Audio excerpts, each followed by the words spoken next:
welcome to Just Love Inspires. Thank you so much for watching today. We are so grateful that you are here.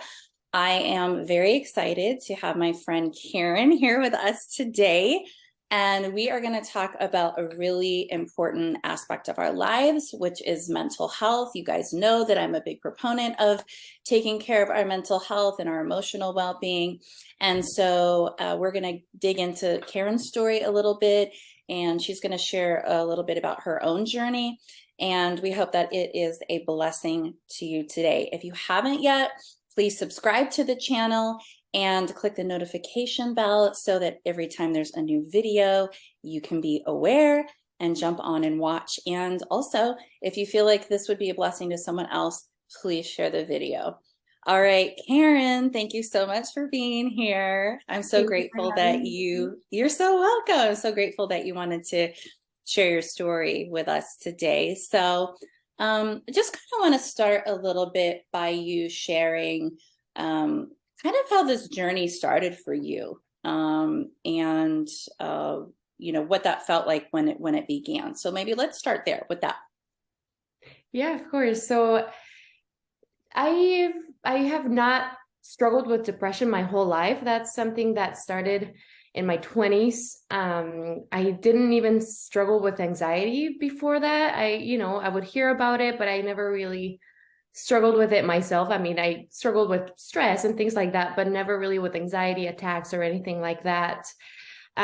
So my struggle with depression started a little bit after I had my second son. I think it was just a combination of a little bit of postpartum depression, and at the time I was going through a very bad marriage crisis, and so it was some trauma for that, and a little bit of postpartum depression that triggered all of that. And so at that time, I think that's when I was kind of in denial about it, because I had never experienced anything like that before. So I was just like, no, it's okay. We're just going to pray it out. I'm going to be okay. And, yeah. I would serve at church and just put on my happy face and just kind of didn't put as much attention as I should have at the beginning. And so it just started getting worse and worse and worse. And so I started getting suicidal thoughts and things like that. And that's when I was like, okay, I think I do need help. I think this is depression. I am struggling with depression, and I think I had to just accept it. And so, yeah, I went through therapy and just, a combination of different things to heal from all of that. Yeah. It all started. Yeah. And it's interesting that you say that you hadn't struggled with it ever before in your life. You said that maybe once before in your life you had encountered it a little bit, right? And then this was kind of a new set of circumstances. And so when did you first kind of notice it starting to come on? Like, what were some of the first, if we can say, like, symptoms that you noticed? Because you mentioned a few things there, but like, let's say somebody's walking through their life and they start feeling a little bit different. What were some of those, like, I guess, warning signs or symptoms that you first started to notice about yourself? Yeah, I think just feeling like I was not myself anymore. I was just feeling sad very often, way more often than I ever had before. And when I really realized that something was wrong and I needed help was when I started getting suicidal thoughts. I would just picture myself in just very crazy scenes, and I was just like, almost not that I was going crazy, and that's when I was like, okay, this is definitely not normal, and I need to let someone know. And at first, I think I was just so scared of being judged, or scared that people were going to think that I was crazy.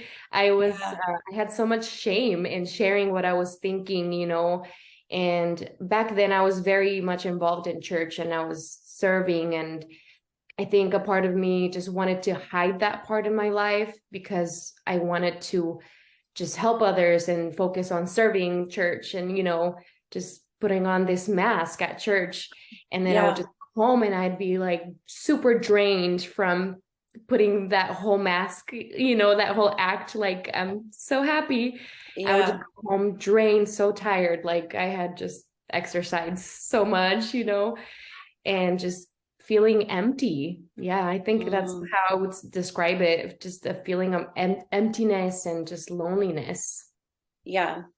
And I've gone through bouts of depression at different points in my life too, just because I have some trauma, some PTSD from some things that happened earlier on in my childhood, and then recently I had some other events that kind of um, triggered some things too, and I understand the feeling of just like almost like being in like some type of void, Mhm. like life doesn't seem to have any color.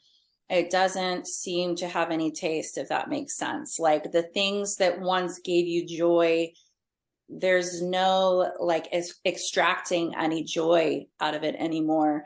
And I totally get what you were saying about putting on the mask, because I think in our society, there is an expectation that we kind of behave and perform almost like robots, like, especially in our Western culture, it's like, you're a human doing, not a human being, if that makes Mhm. sense. Like, it's Yeah. all about perform, perform, perform. And what I mean by that is like, you've got to be on your game at work. You got to be on your game at home. If you're a spouse, or you have, yeah, or if you have children, if you're a parent, or how you show up for your community, including being a part of a spiritual community in the Christian world, and I'm sure it's true in with other faiths too.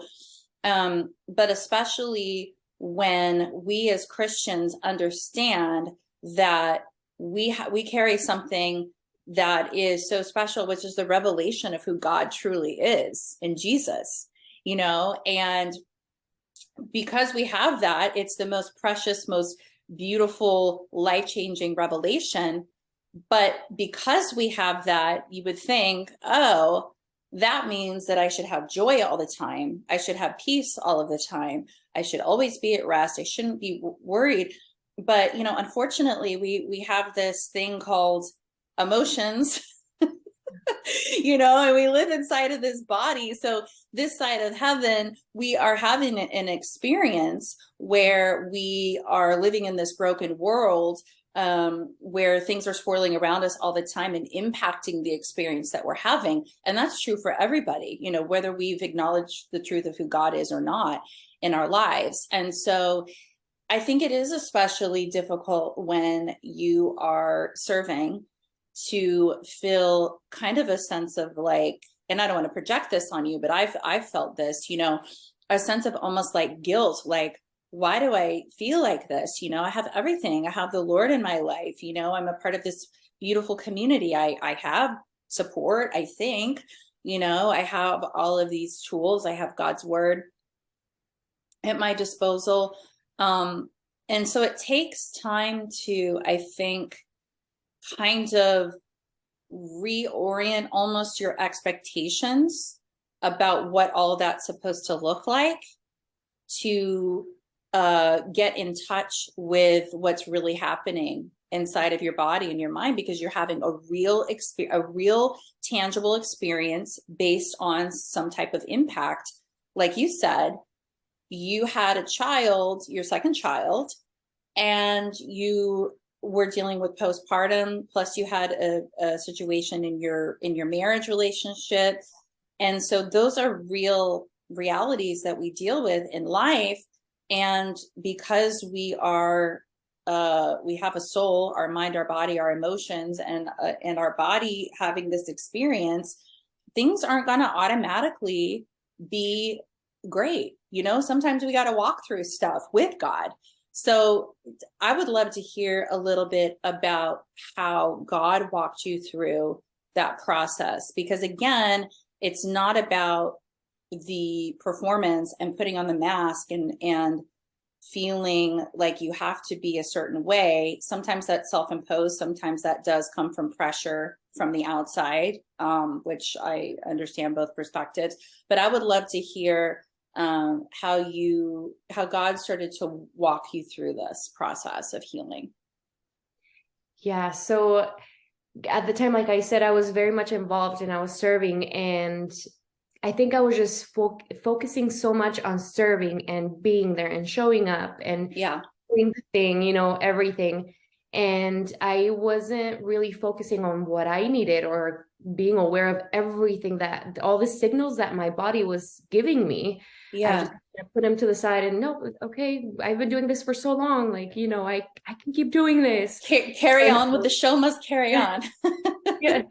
Yeah. So I had to just stop and I had to step away from everything. I stopped serving so I could just focus on what God was obviously trying to show me.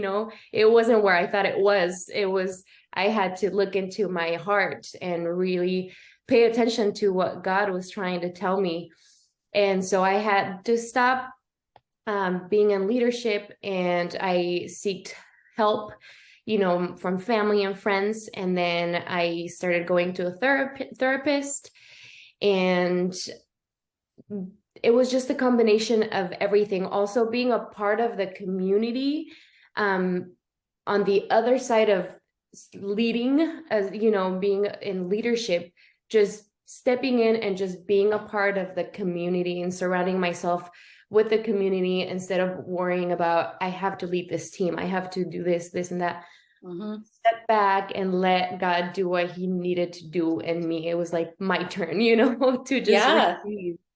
And that goes back to like kind of what I was saying about, in our culture, inside or outside of the church, it's the human being versus the human doing. So it's like you get into this pattern of doing, serving, giving more. Okay, I'm tired, I'm stressed, but I'm still giving, to where you've got like about this much left for yourself, right?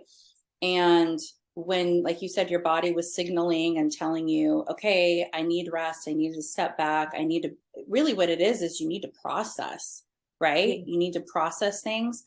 And I think it's so wonderful that you got to a point where you were able to recognize that and to take a step back instead of doing, to just being. And I don't think that could ever be understated, because I know in my own journey, I, a while ago, I had a serious tragedy happen in my family, and I was really, enjoying the work that I was doing. I had a really great job. I was, in an environment that I really enjoyed, but I was kind of melting on the inside. You know what I'm saying?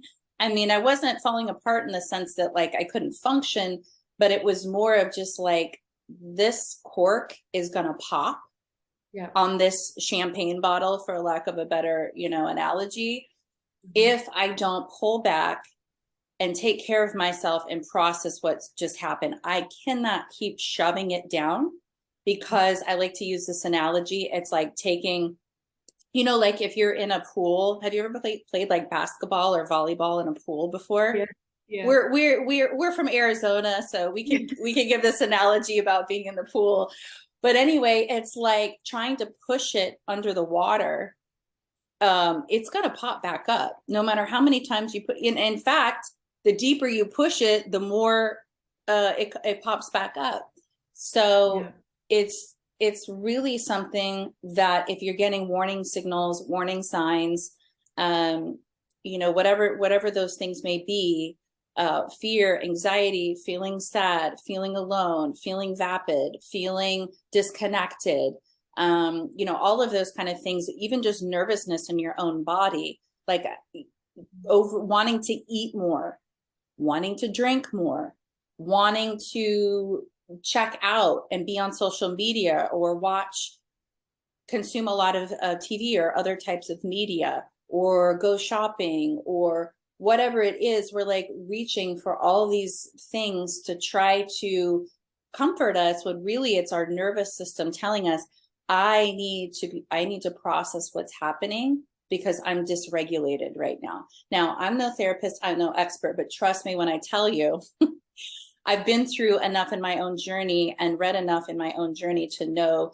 that when you're starting to get those warning signs, that is what's happening. And so I just love what you said about realizing that you wanted to step out of the front and more into the fold of just being a part of the community, because that's where the healing starts, you know?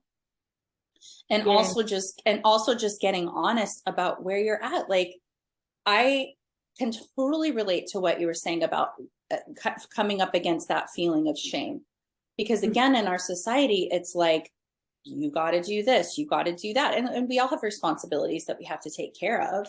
We've got bills to pay, we've got family to take care of, and spouses and everything. And so, not everybody has the luxury of taking steps back totally, but I think that you can find ways to adjust and kind of reorient yourself so that you can take some time to process. And so my next question is, what were some of the little things maybe that you adjusted or that you had to adjust in the process in order to, because you said you took some steps back outside of getting out of leadership, what were some of the other little things that you had to tweak that you noticed that had to change in order for you to just start to heal? Yeah, I just had to slow down a lot more than I thought. I Yeah. had to slow down, not just from stepping down from leadership, but just in my life, in general, in every area of my life. I think I was just on like automatic, just doing things automatically. And I wasn't taking Yeah. time to just reflect or even journal. I started journaling my feelings. That was also a part of therapy. I started learning how to breathe through an anxiety attack. I took a deep breath when you said that. I was like, yes, Yes. that's what Yeah, we have to do. yeah, I remember Yeah. when I first started getting anxiety attacks, it was something I had never experienced before. So it was just like, what is happening? I am going crazy. I'm going crazy. I remember telling my husband, Jesse, I think I'm going crazy. Like, I'm not just saying that, like people say it, as a saying. Yeah. I literally think I am going crazy because of how I'm feeling. And I remember I got so bad that I just didn't have any skills in how to soothe myself, how to control myself, even through an anxiety attack, because I had never experienced that. And it got so bad that it would just scare me so much going through it, that I got to a point where I started hurting myself. There was this one time where I had this panic attack, anxiety attack that was severe, and I started hitting my legs without even knowing that I was hurting myself. And so Jesse helped me through it, and Jesse had to learn with me because he had never experienced, being on that side of having to help someone through an anxiety attack. So it's something that we had to learn together. So I wake up the next day and I told him, I have so many bruises on my legs. I don't know what this is from. And I remember those bruises lasted on my legs for months after that. And he told me, you were hitting your legs during the anxiety attack. And I was like, wow, thinking about it makes me emotional, because I look back and I'm like, wow, how far have I come? And just when you were talking about pushing the ball down and it coming back up, it's so true, because through therapy, and we started therapy because of the marriage crisis that we were going through, and I got some trauma from that crisis. But once we started therapy, I found that it wasn't just that trauma that I had to heal from. There was trauma that came up from my childhood that I thought I had healed from already, and I was like, okay, maybe I'm not healed all the way. So that came back up, and I had to heal from that. Jesse had to heal from trauma from his childhood, just different things that we had experienced, and I feel like when we first started therapy, we thought that things were getting worse because healing is not pretty. Healing Yeah. is a lot of effort, and Preach it, sister. It ain't yes, it's pretty and it true ain't that they easy. say that it gets worse before it gets better, because it Yeah. really was for us. At one point we were Yeah. just like, did we make a good decision? And, you know, just, or were we right about making the decision to stay together? Should we just like divorce? But then now being here, and thankfully God restored our marriage. That's a miracle in its own. Yeah. But just looking back, I'm like, wow, it was worth it, going through that whole messiness. And it gets ugly. It really does get ugly. Is healing is not easy at all, Mm-mm. and it And takes a you, lot of work.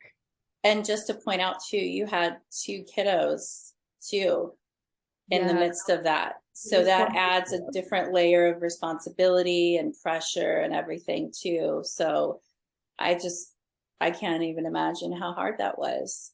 But I give you so much credit for, as they say in the therapy world, doing the work. Yeah. Because therapy, a lot of times, I think people who've never done therapy um, can can assume that it's just about talking about your feelings, and you're sitting on a couch and the clock is ticking and the therapist is like, and how did you feel about that, Karen?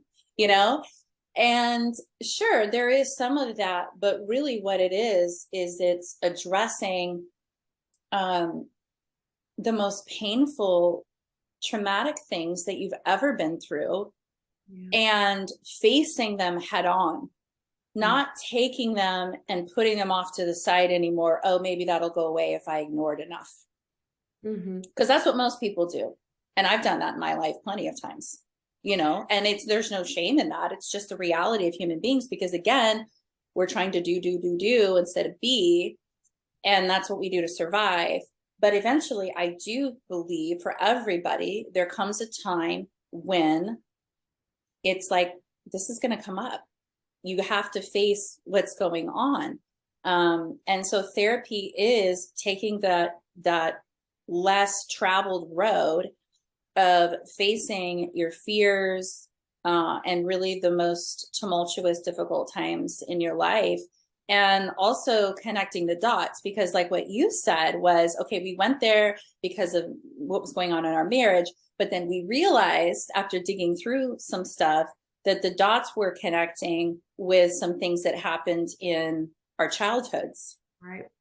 that we thought we had resolved, or you just survived through it and you assumed, and this is another assumption that people make and I've made, is that because you survived something, you've dealt with it, Right. which is not true. Just because you survived and you lived through it doesn't mean that you've dealt with it, That's right. right? Yeah.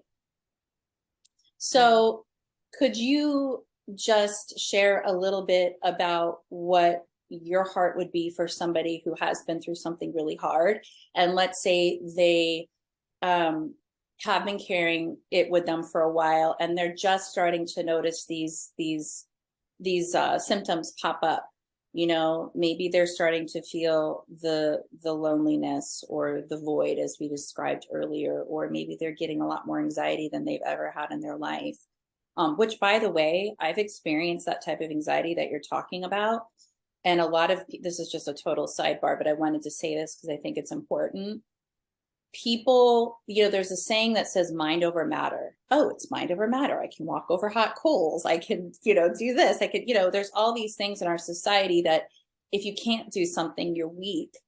And let me just say to anybody that's out there, like, look, when you're in that type of place where you're that depressed or you have that type of anxiety, don't feel any shame about feeling like you can't, right? Get yourself out of it, that you can't, reorient yourself to a better thought. Yes, it's important for us to reorient. I know I'm using that word a lot, reorient, but it's a great term, to reorient our thoughts to something else when you're struggling like that. But we're not meant to go through these struggles alone. I mean, we're not. And if you're having an anxiety attack where it's almost like an out of body experience, right? Like your whole body is just vibrating and your mind is just, it's just racing. If you've never lived through something like that, if you've never experienced this, it's hard to relate to it because you think, oh, well, if you're anxious, just think about something else and it'll be better. It doesn't work that way, you know? I think that. Yeah, so did I. And then when I started having like more intense anxiety, I was like, wow, like this is not a mind over matter solution. This is like my body is, because it's not just your mind, it's your body having a tangible visceral reaction to the trauma that's being triggered in that moment. So I just wanted to say that because I think a lot of people, there's misconceptions about how that, what that experience is like. So I just wanted to add that. But back to what I was asking you, what would you say based on your experience to somebody who's starting to struggle with some of these things that we're talking about? Like what, share your heart towards somebody who's dealing with that. Yeah, I would say that I totally agree with that. That was going to be my first point, to just let go of the shame, let go of the shame. You're not the only person that has felt Yeah. this, and get honest with yourself and with the people that you trust the most, Think of that one person that you trust the most, that you can tell anything to and won't feel judged, that one person that you can truly be yourself with. Open up to them and let them know how you feel. I think that is what opened up the door to my healing, that I finally admitted that I had depression, and I talked about it.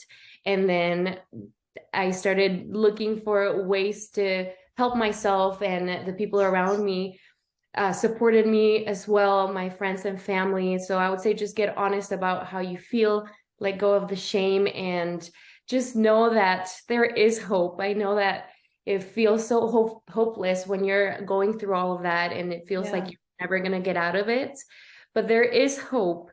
I remember doing this exercise with my therapist where she told me, what lies are you believing?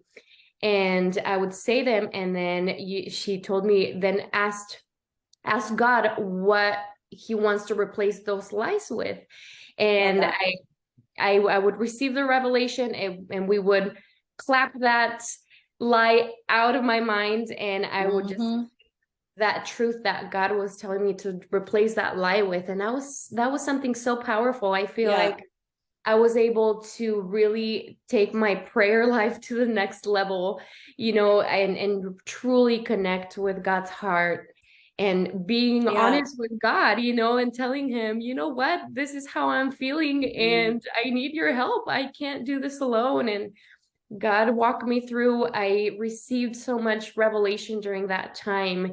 And I thought at the time that depression was something that once you were healed from it, that was it. And you did it. Yay. It will never come back again.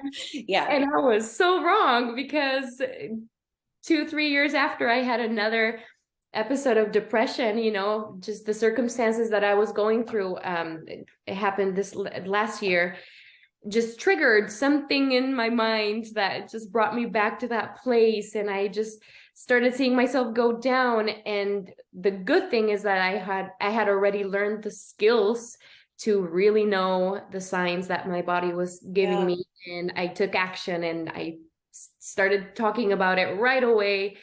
I immediately received support, and it didn't last as long as the first time, thankfully, because of the skills that I had gained already the first time. But I still learned new things the second time, like that it can come back. Yeah. It's very important that that you're just aware of what your body is telling you, that you're just connected, you're physically, spiritually, mentally, everything is connected. So just pay attention to what your body is telling you. So like what you feel in your heart, what your stomach is kind of Yeah. telling you, and take action right away. Don't wait to Yeah. speak about it. Yeah. Don't delay. I agree with that 100%. That's beautiful. Thank you so much for sharing that, Karen. And I just want to say too, to anybody out there, you know, I think Karen and I both are blessed with some great people in our lives and the support system, but I also realize not everybody has that. And so if you don't have that in your life, I'm actually going to, in the description of this video, I will provide some resources for you, some links that you can check out, and some support systems is through therapy and coaching that you can connect to, because I believe that really is the first step. And if you don't have anyone to confide to in your life that you feel safe enough with, because safety is so important when you go through this process, because let me tell you something, not everybody's able to hear what you're trying to say when you're going through this, because if they've never been through it themselves, or let's say they've never addressed their own issues, honestly, it's going to be hard for them to get in touch with the reality of what someone else might be going through and have that level of empathy. And so I'm going to provide some resources for you and some links in the description so that you can connect with some people that you will be safe with, so that you can start to walk through this process yourself. I think if anyone gets anything out of this, and you know, thank you, Karen, again, for sharing your story and what you went through, and just your honesty and bravery for sharing today. Know that you're not alone. There is help out there. And I would say most importantly, God loves you. He treasures you. You are his child. You are his creation. I don't say that tritely, like, it's true. It's 100% true, whether you realize that or not. God loves you, and he wants the very best for you. He wants you to be healed. He wants you to be whole. And there are people that care and will walk beside you in your process of healing. So Karen, thank you so much for sharing all of your nuggets of wisdom and the journey that you've been in. I'm sure we could talk for hours about it, because it's such an important topic. And I know we both have a lot more stories of our own that we could share with people, but I think this is a good starting point for this important conversation around mental health. So we really appreciate you guys joining us today. And if anyone wants to follow Karen on her journey, she's also a very amazing hairstylist. So I just want to put that out there too, if you're in the Phoenix area in Arizona. But how can people get in touch with you and follow you on social media? You can find me on Instagram as Karen Denise and then _. And if we could probably add it to the description. Yeah, I'll add it to the description. Absolutely. And then you guys all know that my handle is Just Love. Love is spelled L-U-V, just like our channel, Just Love Inspires. And that's how you can follow me on social media, on Instagram. I pop up on TikTok sometimes, but not always. So Instagram and Facebook are the best ways to stay in touch with the things I'm sharing online. And again, please subscribe to the channel. Click the notification bell to find more videos that we're posting, and also share this with someone that you feel like it would be meaningful to for them to experience. So thank you again to Karen for being willing to share her story today. I appreciate you guys all so much, those who are watching and sharing and subscribing. It means the world to me. And just remember that just love inspires. Love you guys. Thank you so much for joining us today. I'm free falling in your love. I'm free falling.